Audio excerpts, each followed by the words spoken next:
Alrighty, back with another pod. It's Monday, as usual. Usual programming. How are you, brother? Doing good. It's been a long day. Kind of tired. I feel a bit dehydrated. So other than that, I'm From good. from your peppies, bro. Cheeky peppies.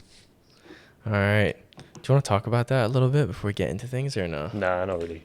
Not really. Not really. Alright, Josh gonna remain low key about the peppies. Yeah, anyways, as we agreed last time, I think we were just gonna do a quick fucking dude. Oh fuck. Oh well. Whatever, just gonna have to roll with it. Bro, I accidentally got the rubbery thing off my tripod. But yeah, bro, we're just gonna do a quick recap of last week and the actual plan for this week. So last week was a pretty solid week, I would say, in terms of just overall productivity and just stuff in general. Really like starting to ramp up the outreach this week. We're doing a 30-day challenge for Feb, kind of, even though there aren't 30 days, but we're just going to do this month to do mass looms for prospective clients based off this video that we found. This guy, I don't know how to pronounce his name, Emrahan, I think, legend. That was a really sick breakdown. So we're going to try that loom strategy. I've been trying to pump out looms. Took a little bit longer than expected, but when you're starting out, it's not super easy. Like I was saying to you the other day, I feel like looms low key might be harder to film than actual videos. I don't know why. Well, because you can't It's cut just them, or I suppose you could, but only with the pro version. But it's like a one take Tony. yeah, it's definitely a one take Tony, and I think it's also just almost like because you're speaking to one person in the video, like it's just one person that's gonna see it. It's kind Hmm. of like messes with you a little bit because you want to make it like seem perfect. But I kind of just embrace the fact that I'll pause in it and just show that I'm like a freaking human, bro. So yeah, we're doing that. Quite excited to see how that goes. Like it's gonna be a lot lower volume but very targeted based off the people that we want to work with. So I've been starting doing that just with the lower priority leads just as I get used to doing the looms and all that kind of stuff too. So that's going to be quite interesting to see how that goes. I know that we're going to cap out the 25 free credits pretty soon. So I'm going to have to maybe jump on a trial or upgrade there if it starts to generate some results. But yeah, Loom Strategies 2026 will let you guys know if that actually does work. We'll have to see how that goes. Threw my pen off the table. I'm really off to a rocky start today, boys. But, it is what it is. We keep rolling. And then, dude, last week as well, we had, again, our infamous nightmare with meta support. Had to deal with them again. And to be honest, bro, so this is for Tennessee. If you guys watched the previous episode, you would know Operation Tennessee is like this other thing that we're doing on the side with our extra time, which is basically just launching digital products, creating landing pages, ads, and doing all that kind of stuff. Of course, unsurprisingly, I mean, if anybody, like if you're watching this video and you happen to know a lot about meta ads, let me know if I'm just tripping out or or if this is like complete bullshit. But long story short, what happened was our CPMs went from $6 all the way up to 250 over the course of a week. So it went from like 6 to 40 to 80 to 150 to 250. Like it just went like parabolic in the worst way possible. And so I contacted support and I said, "Hey guys, listen. Like why am I all of a sudden paying $250 for CPMs?" And they're like, "Oh yeah, well, like it's you might be putting some like expensive placements and stuff like that." I was like, "No. Advantage Plus, bro." So, and no restrictions on placements. Like every platform that you could possibly advertise on with Meta. So, Messenger, Instagram, Facebook, Threads, even all that kind of stuff. And still terrible CPMs. And honestly, like I got pushed on to like another person on the team that's supposed to have a proper technical look, and they ended up just sending me like these, I swear they just copy and pasted it from their help articles. And so after replying like twice, I just said, "You know what, like screw it, I'm just not even gonna bother because this is just wasting my time." So yeah, bro, Meta support team still holds the crown for being probably the worst customer support I've ever experienced in my life, which is a real shame. But it also, I guess, goes to show that they kind of do hold a monopoly in the social media space because, bro, with the amount of budget that we have, they could not care less if we make money on their platform or not. And if we blacklist them and we don't use them, they would not care. So, yeah, I mean, I don't know if I'm if I'm just delusional, but like I was trying to explain to them, a 45x increase in CPMs from one day to the next is literally impossible for no good reason other than them having some technical issue. And it's just funny because when I called them out on it, they said that there was nothing there. 2 days later, CPM's back down to 6. So like, it just doesn't make sense. So that frustration's still there.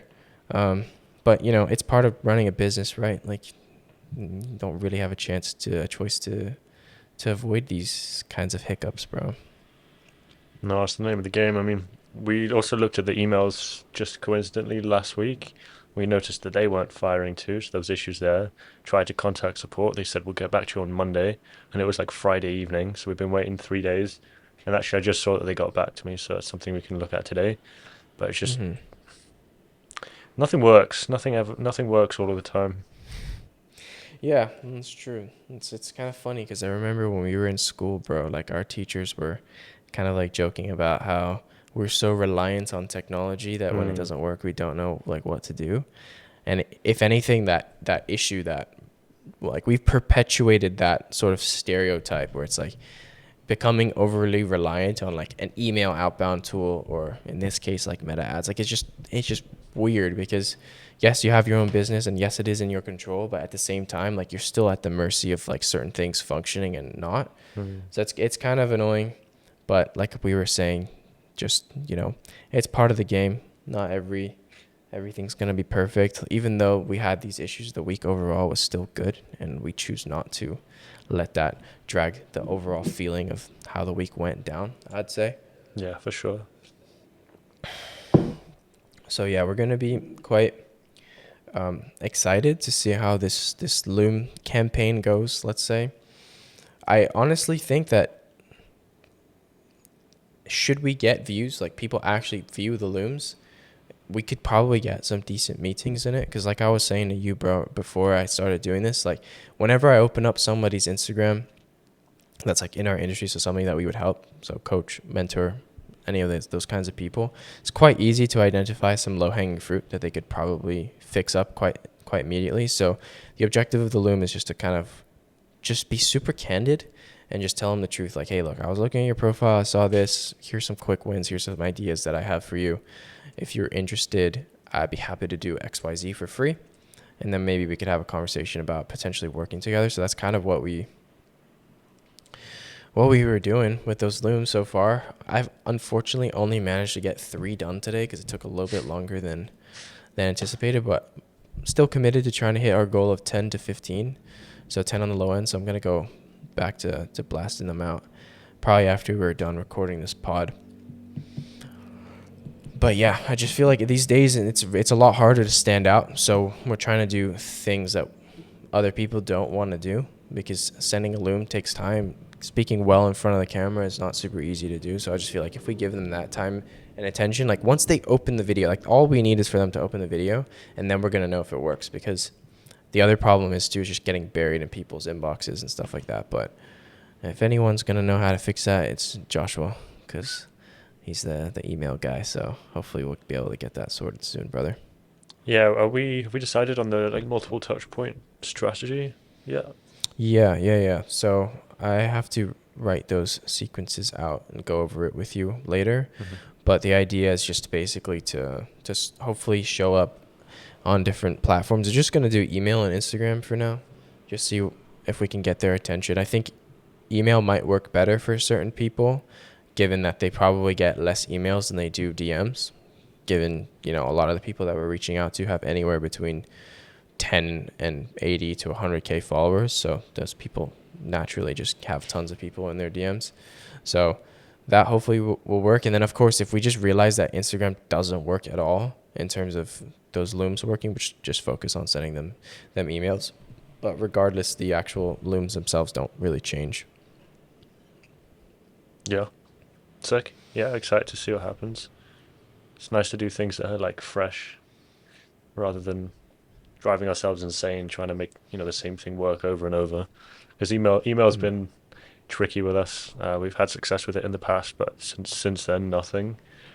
Mm. And yeah, we've done some DMs, but they haven't really worked as well. So yeah, it'd be nice to see what the Looms do for us. Yeah. Um, Yeah.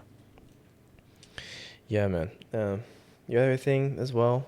Sounds like I'm fucking recapping last week, but nothing positive really to say about it, to be honest, other than just like I said, a lot of our focus is to just like rebuild our expectations, just work with a little bit less stress and more positivity, excitement for the business and everything like that. And I think overall the flow has just been better. Like the vibes have just been better for the work, because it's very easy to get into that monotonous routine of like, I'm trying to scale my business. And then at some point, scaling your business doesn't become this like sexy, exciting thing when you're not getting positive results. But I think just mentally reframing it has been really important for us. And I think that that's been working quite well.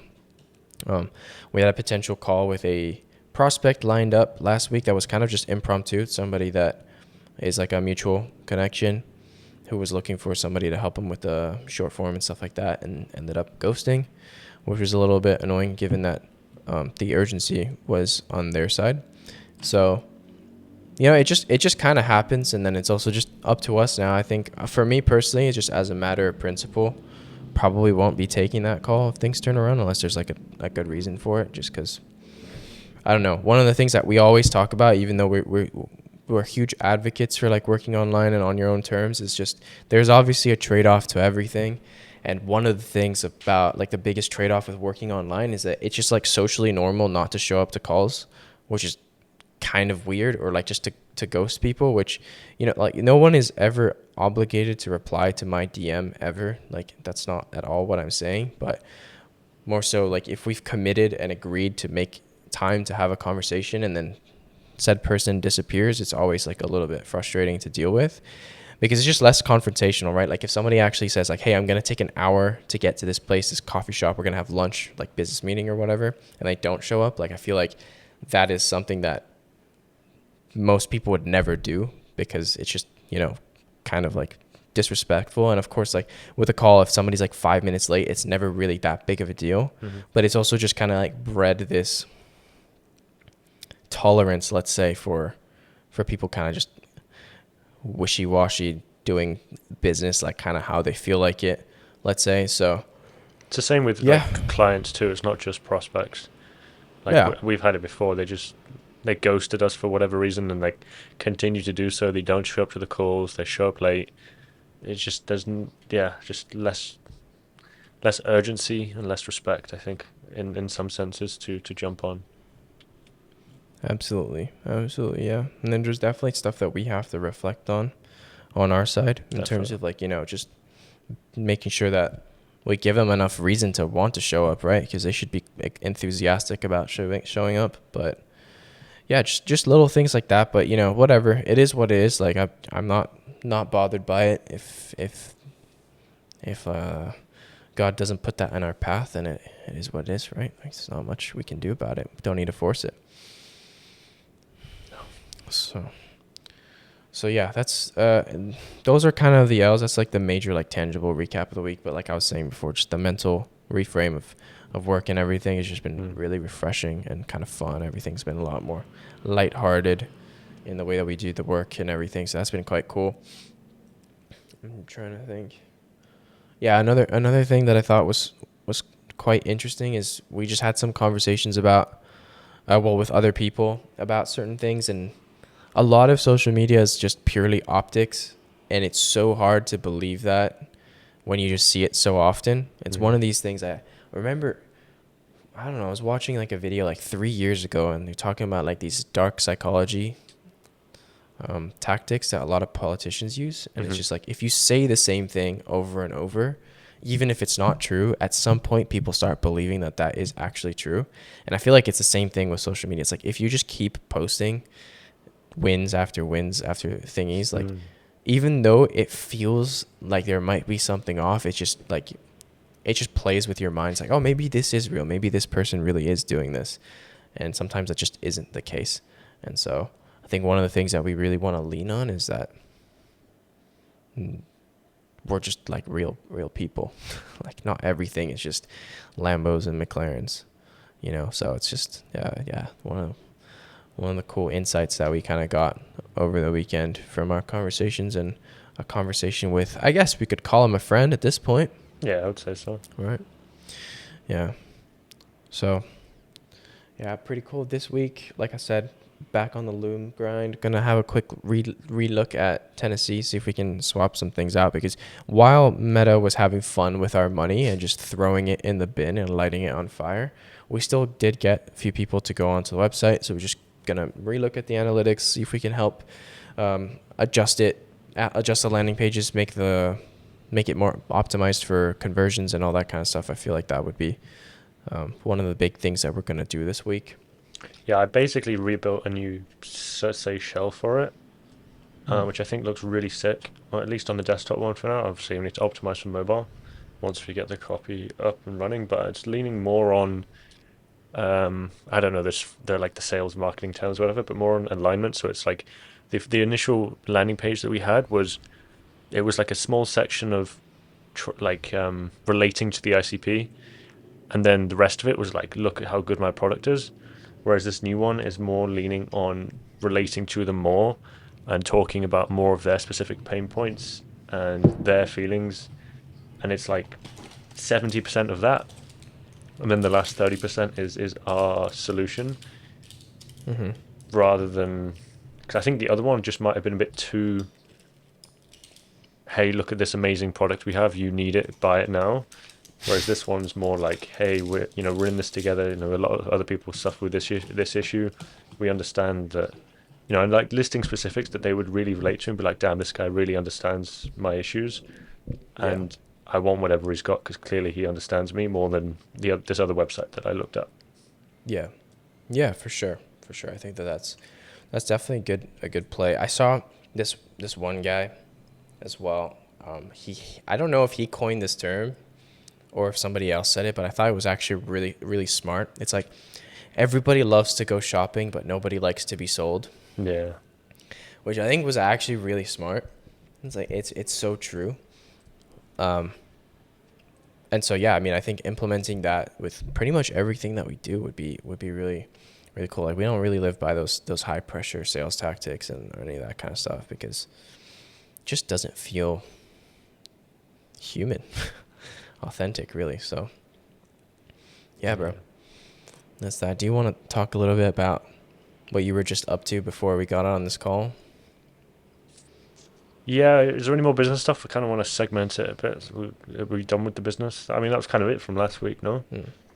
Yeah, and then the forecast for this week, or all forecast, like just the outlook for this week. I did have one thing that I want to talk about, which isn't super, it can be businessy. Actually, it is more so businessy related, so I guess I'll talk about that first, maybe. But I was just going to talk about how, like, networking, but without the intention of like just meeting people is one of those things where it always adds, like, there's so many things that can happen from it that make it so worth your time. Because I've met so many people in the last week alone, and have met so many other people by extension, that it's actually ridiculous, like, how small the world is. Like, you just meet so many people so quickly, and it just creates, like, opportunities either tangibly through a said person, or just by having conversations with people in different industries and stuff like that, like, unlock different parts of your brain where you just never really thought about something, or just like different ideas. And I think also the other cool thing, which is like a self accountability aspect of like meeting new people, is like, if you go in and you meet somebody and you tell them like you do XYZ, but then you know that you don't, you feel kind of shitty about it. Or at least I do. I feel like maybe some psychopaths might not, but like, just telling people like, this is what I do and this is what I'm planning to do. And it's like, now I've said it out loud to somebody I don't know that I'm likely to see again. And I'm going to feel like a piece of shit if they tell me or ask me like, hey, how did the thing that you were talking about, you were like, how did that play out? And you didn't actually like it. So it's a good way to also do like accountability for yourself. But yeah, I feel like networking is one of those things where you can definitely create your own luck, because there's no one preventing you from speaking to somebody else, and there's nobody that can do that job for you. You know what I mean? Like, if you just are an interesting person and able to converse with people, it can be a very interesting thing to do for both life and business. Yeah, I got a meeting tomorrow with, well, not a meeting. I'm meeting up with the guy who hit me up on IG tomorrow, which should be cool. He runs some kind of community. I didn't really look into it too much, but he's kind of in our space, I would say, and the entrepreneurial space. So that'll be Mm-hmm. good. And then I've got Nate on Wednesday, which, by the way, if you want me Nice. to speak to him about anything, let me know later. But Yeah. yeah, yeah, it's always good to speak to people. Yeah, for sure. For sure. I think it's one of those things where it's like if you do it well, like if you actually still work and you network, let's say, that's cool. Mm. Of course, just going out and hoping that you're going to meet somebody who's going to be your plug for like your future career or whatever isn't probably the best bet, but just going out there and just speaking to people is really cool. And the other thing as well that I thought was really interesting as well is I was speaking to somebody and I mentioned what I do, right?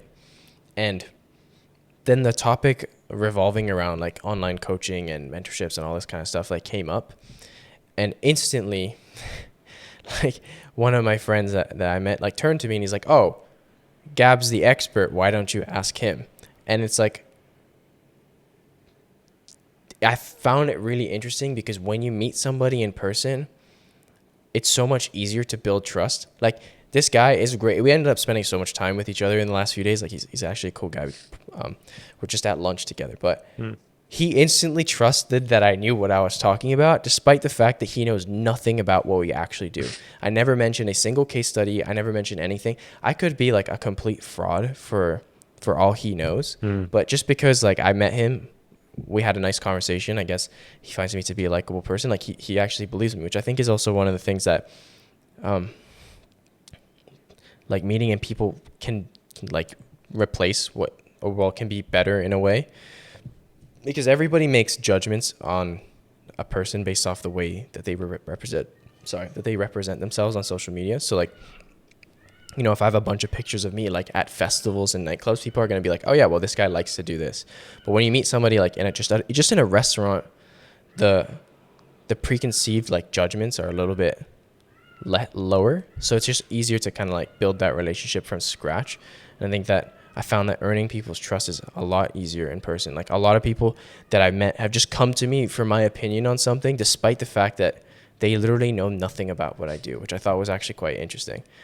Or well, little to nothing about the things that I've accomplished, let's say, other than the things that I've just said. But like I said, I didn't really go, I don't meet people and say, oh yeah, by the way, last month we generated XYZ leads for our, like I never speak to anyone about that because that's just like not the things that I lead with. Of course, someone asks, then it comes up, but it hasn't come up yet. So I thought that was like an interesting observation that I had. And then, yeah, just the last thing about networking too, it's just like when you meet people without the intention of going to a networking event, I think it's also so much more candid and natural, because the whole idea of a networking event is it's like quite transactional in the whole point of it. It's like tonight we're having a networking event at this place from 8 to 10 p.m. Come meet people, like it's fine. Everybody goes there saying like, okay, this is what I do. I need to introduce people. I need to find like the most valuable person in the room and like get their Instagram or get their LinkedIn and then connect with them and hopefully do business. But when you're just out meeting people, it's so much more natural. Like you just end up making friends, and then like the people that you resonate with that might be relevant to what you do, you connect with them further, and then that's that. Like it's pretty cool. Yeah. Yeah, so my little ramble, like my TED talk on networking, bro. Nice. Yeah, nothing really to add. No worries, Yeah, bro. networking is good. We had the vlog go up last week, finally, from our camping trip back in December. That was sick. Part one, we split it into two parts in the end, which was good. Now we have 2 weeks of content, and we have like almost over 2 months worth of clips, which is always nice. Oh yeah. But yeah, that was a really sick trip. I think my favorite part was probably the campfire. Like, Yeah, for sure. of the whole thing. I mean, it was a really good trip. It turned out so much better than I expected. But yeah, that campfire was pretty special. Only took like 2 hours to build. 2 hours, bro. We did it like not proper cavemen because they didn't have lighters, but we did it like without proper fire starter. It was raining not too long before. Like I don't want to say the day of, but the most of the wood that we found was still damp. So yeah, if you guys see the vlog, you'll see that I spent a lot of my time trying to blow air. Well, I into completely the sped up that thing, and like I didn't include the failed attempt. So Yeah, yeah, yes. exactly. So no, it was a really good time, bro. But yeah, anyways, back to what we were talking about before we spoke about networking, bro. What did you get up to before we started filming the pod? I went to Yeehaw class, What is Yeehaw class? line dancing. How was that, bro? Very nice. It's like I flexed on a couple newbies today, which was nice. 'Cause, like first couple sessions was rough, and it's still rough, but it's nice to not be like the bottom of the pack. Mm. But yeah, like beginner line dancing is kind of gay. I'm not gonna like sugarcoat it, but like once you get to the high levels in the swing, which is like with a partner, and you're like spinning chicks around and that kind of thing, like it's really sick. So it's like it's not something obviously taken seriously. I just go when I can, but like maybe in a few years I'll be proficient. That's pretty cool, man. Yeah, That's pretty baby. cool. Nice. Yeah, honestly, it's just cool to have like those activities where you like switch off and you come back to work and you're like refreshed, right?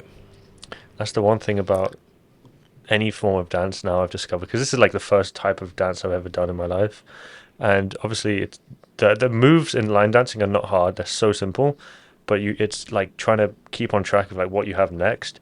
And so the second your mind thinks about anything else, like I was business stuff popping up all the time, or like literally anything, if you think about it except for the actual dance you're doing, you just lose full and you're ruined. Like you misstep and everyone's like facing that way, you're facing this way, and it's like, what the heck? So you have to be like hyper focused, which is good. Like kind of like how I use the gym to distract myself and think about something else. It's just another form of focus shifting. Yeah.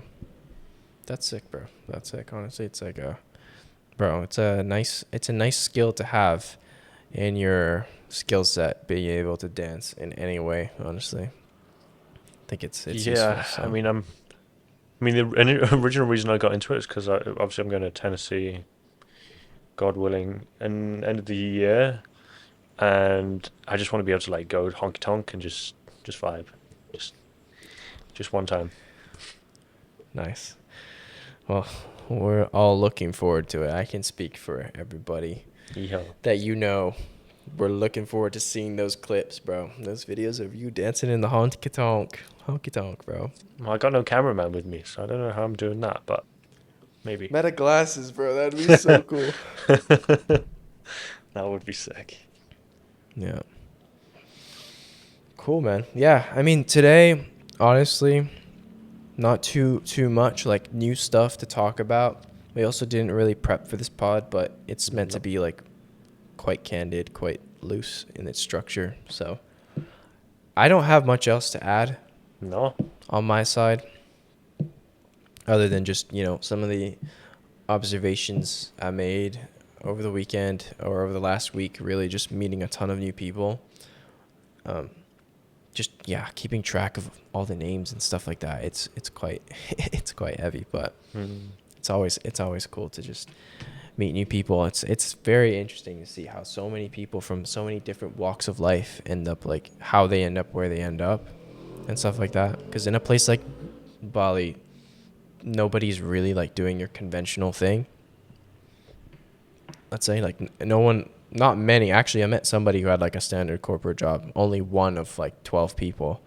Everybody else is like an entrepreneur, got an online job or something like that, which I thought was really cool. Does he drive an X-Max? Who? The guy who's Any of them? the corporate guy. No, he doesn't. He's here on holiday. Oh, okay. Yeah.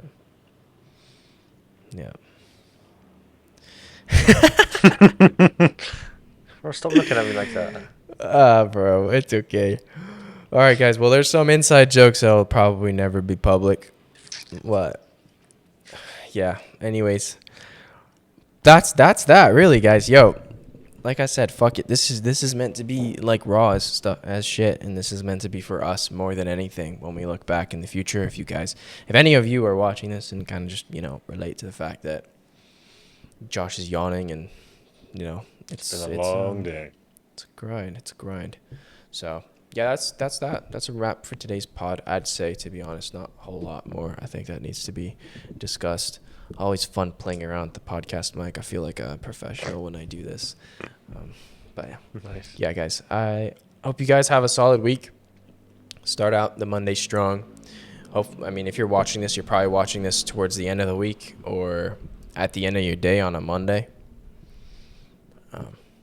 Or future us, probably watching this in a mansion somewhere. Mansion. Yeah, on a farm. With a Right. fire in the background, on a projector outside. On a project. And the audience is a bunch of cows. What do you mean? What's wrong with a projector, bro? We have a fire on a projector. No, a fire in the background, and then there's like a projector outside, outdoor projector with a screen. Right. Josh can get behind it. Can. All right, boys. I'm gonna talk to you guys next week. This week's gonna be killer. Hopefully, gonna have some things to report back on in terms of the looms. Meta support's not getting any more updates, not any more of our attention, unless they turn around and actually give some good support. That'd be pretty cool. But yeah, guys, I hope you have a solid week. Joshua, take it away, bro. Peace out, boys.